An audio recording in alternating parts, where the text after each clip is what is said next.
Joining me now is Sky News contributor Louise Roberts, and all the way from Italy, no doubt on holiday, commentator Samara Gill. Now, Samara, let's call it perhaps a misalignment of expectations between the Princess Royal and Prince William. It's rather interesting. Is there going to be some sort of change of strategy, do you think? Look, I don't know about a change of strategy when that side is really coming from William. I mean, insiders are obviously, as you said, claiming that William isn't stepping up to do more of those bread and butter engagements. And coming from the hardest working royal, that's got to hurt when that sort of sentiment does come from that direction. But I think controversially, Anne is not in the right here. I do think, yes, she is the hardest working royal, but William really needs to focus on being future focused and not frantic. He needs to prepare for the long game. He needs to strategize for a modern monarchy, and he can't just perform these bread and butter rituals. We're also forgetting this man has a family that he needs to take care of. Anne is in a very different stage of her life. The princess obviously works hard, but that is her job, and she's always towed the line for them. I think we need to cut William some slack. He's got his father who's still going through treatments, his wife who has had a hell of a year last year, and his focus has really been the kids from what I hear from sources. So I really think that he needs to focus on quality, not quantity, and I'm actually liking this new strategy that he's implemented. Yeah, fair enough. And Louise, look, we know the royal family is modernising and leaning. Does it mean maybe there's just less of the things that they've done before? Look, maybe, and I think, Prince William is very hard-working as well as is Princess Anne. So I don't really think there's any sort of suggestion that he's slacking off at all. But I do think the bread and butter events are very important, because the monarchy only survives if the royals are out there meeting ordinary people and sort of reaffirming why the monarchy should still exist, rather than being some sort of archaic institution. But I mean, Samara's right. He does have a young family, and he's had a lot of personal issues to deal with, not the least, of course, the feud with his younger brother. So, but in a way, I think Anne is trying to gently suggest to him that, yes, you do have your own causes, sort of environmentalism and mental health and things like that, but at the end of the day, people need to see you out and about perhaps a bit more. But how he would be able to balance that, I'm not really sure, given the demands on his time already. Yeah, correct. Huge demands. Now, Louise just alluded to it, Samara, but a bit more this week on the attempts to mend the royal rift. What's the update, and what are the sticking points? I mean, the update is that reports are saying King Charles is cautious and wary of Prince Harry's attempts to reconcile. Now, I don't blame the king. I mean, that's a nice way of putting it for the hell that man has been put through by Harry and Meghan. I mean, obviously, Harry has invited the king to the 2027 Invictus Games, but the monarch still really does remain skeptical of his motives, and I can only imagine why. I mean, this comes on the week that Netflix has cancelled their massive $100 million deal. And I just think that the money is drying up for Harry, and he's coming back cup in hand to the king and wanting reconciliation. And as Dickie Arbiter said, who was the former press secretary of Queen Elizabeth II, he said Harry needs to actually apologise before he can even think of reconciling with the king. And that's what's missing here, an apology. And I don't think that Harry, with his victim complex, is going to come out with one anytime soon. Well, you think that would be the first port of call, and on that, Louise, like Samara said, there is news this week that it looks like the Sussexes' Netflix deal is not going to be renewed. So what do we know in and around that? Is that actually confirmed? Are you surprised? But again, the way that feeds back into Harry's relationship with the royal family on the other side of the pond. Well, that's right. So, yes, by September, that $100 million deal is no more. It will expire. It will not be renewed. And it's no surprise, because the value of Meghan and Harry is their proximity to the royal family. And once they'd exhausted that tell-all Whinge fest, the global Whinge fest they were on, their value plummeted. Although I think Netflix obviously played their cards well by getting to do that original series, which broke all streaming records, the most successful streaming docuseries of all time, apparently. But they were foolish to allow the two of them to then do their own series, which of course has not really played out well, of course, particularly Harry's polo series, which I believe saw viewing figures of about 500,000 people, which is absolutely appalling. Now, if they want to do more TV production, they'll have to do it away from Netflix. They'll have to find their own production house, which will be very expensive. But Netflix, again, have been very canny here because they've agreed to a first look deal, which I believe means if Harry and Meghan do actually produce something else worth watching, they'll get first dibs on it. Yeah, fair enough. Samara, have you got anything you'd like to add to that?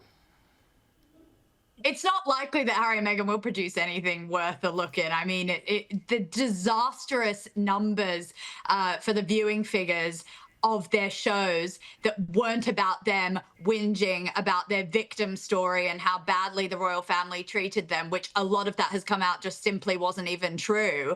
I don't think there's a future here. And I think the one issue that Harry and Meghan are going to have in the nearby future is money. I think that their lifestyle is extremely, extremely expensive. And with these deals very quickly drying up, I don't know. There's not that many pots of jam you can sell to fund that lifestyle.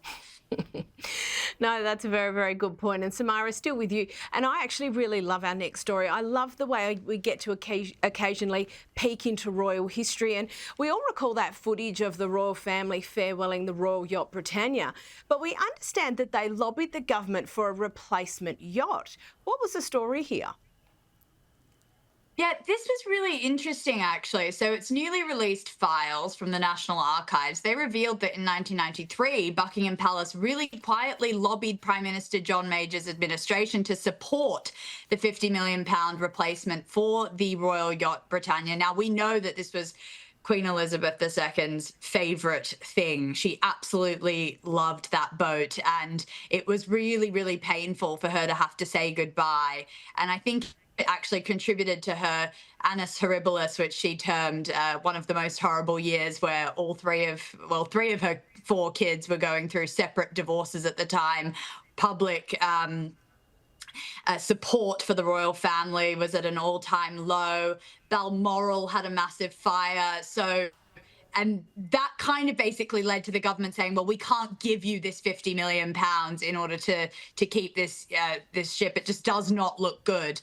So it was quite interesting to hear that some senior courtiers actually met with the Prime Minister and tried to put the Queen's kind of sentiment across. But yeah, I mean, I think it is sad. I think that it was really this sort of floating diplomatic ship, and a lot of amazing things actually happened because of events that were held there and different conferences. So it's always nice to hold that in review. But yeah, I think it's a very, very interesting that we're getting this information just now.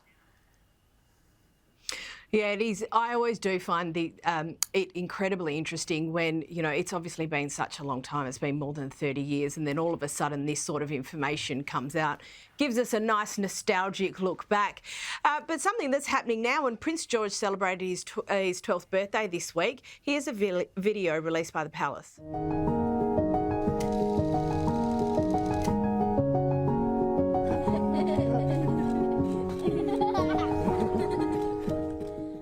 Now, Louise, he's obviously grown up really quickly, still a kid, obviously, but what have you noticed about the recent kind of positioning or done by the Palace insofar as Prince George is concerned, and how do you see that developing? What I've really noticed in the last 12 months, Caro, is succession management at play. It's not PR, it's really preparing him for life as king. And although he is only 12, they have to be very careful around his exposure and obviously his own energy levels and his priorities to really sort of capture and retain some of his childhood as well, and time with his siblings and his mum and dad and his family. So there's been a lot of events where we've seen George step up and be a bit more visible. So obviously we had Wimbledon recently, we had Tripping the Colour, and he's also been going to VE events to meet veterans with his father. So very sort of strategically and gently and respectfully sort of, you know, preparing him for life as the monarch, you know, eventually himself. So I think, and you see him in action, and he's such a noble and well-respected and very sort of respectful individual himself. So I don't, although Prince Louis, of course, can be a bit crazy and pull faces, that's not something that his older brother can do. I mean, there's many other things down the line for him now, given that he's turned 12. Technically, he's not supposed to fly anywhere with his father. That's in order to protect the line of succession. They don't have two future monarchs in the same aircraft, of course.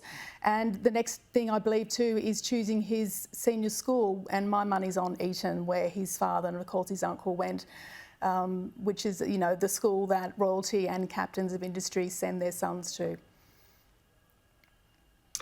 Yeah, and I just think it is so interesting how many more of those sorts of functions he is doing. And you're absolutely right. There's a real gentleness about him, a real gentleness, and I think that's definitely a product of his upbringing. And Samara, Princess Anne's 75th birthday is coming up. She's not going anywhere anytime soon, thank God, because we love her here on this show.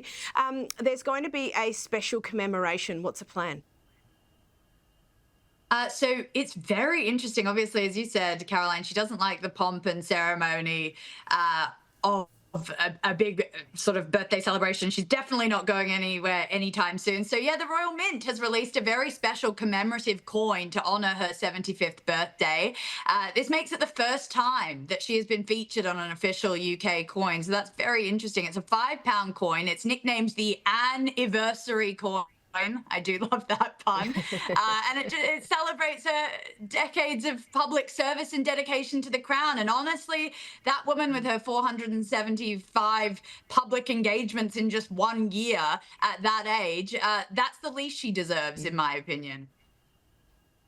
Absolutely, I couldn't agree more. Now, Louise, I don't have very long left, but we spotted Zara and Mike here in Australia for the State of Origin a couple of weeks ago. Then they had a great break on Hamilton Island.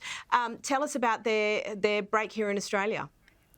So yes, they went to the State of Origin game, very low key as usual, because they're such a fabulous couple and they're very familiar to Australians. Every January, of course, they're at Magic Millions, that premier race event, and they mingle with the crowd there. It's fantastic.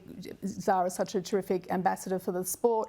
And they've been in Hamilton Island, which Mike was posting on his Instagram page, that despite their many, many visits to Australia, they never actually made it to this beautiful little part of Queensland. And he was raving about it as being a really sort of wonderful break and so great to be on Hamilton Island. It's their 14th wedding anniversary on Wednesday, so I think that was probably also part of the reason why they travelled to Australia. So great to see them here. Always great to see them. Louise Roberts and Markle, thank you so much for joining me.